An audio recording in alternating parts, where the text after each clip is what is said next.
तो वाचितलं एक 7वं का 8वं आमचं आत्ताच्या 2 महिन्यातलं शिबिर आहे.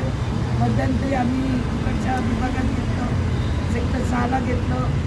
असं वेगवेगळ्या विभागात आमची शिबिरं चालू असतात आणि ज्येष्ठ नागरिकांना त्यांचा चांगला फायदा होतो. मोफत चष्मे आहेत, च्यवनप्राश आहेत, शुगर, BP, कॅल्शियमची औषध आहे. जवळजवळ 3-3.5 हजाराला जी चाचणी असते ते गुजरातवरून टीम आलेली आहे, ते आपण फ्री करून देतो. जेणेकरून हॉस्पिटलमध्ये गेला 1000-2000 रुपये त्यांचे जाऊ नये.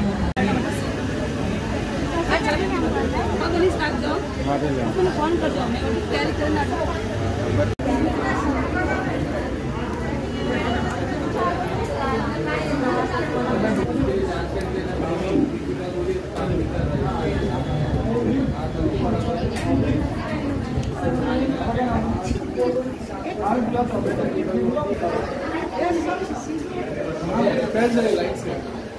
इसका टाइम लगता है, बैठ जाएगा।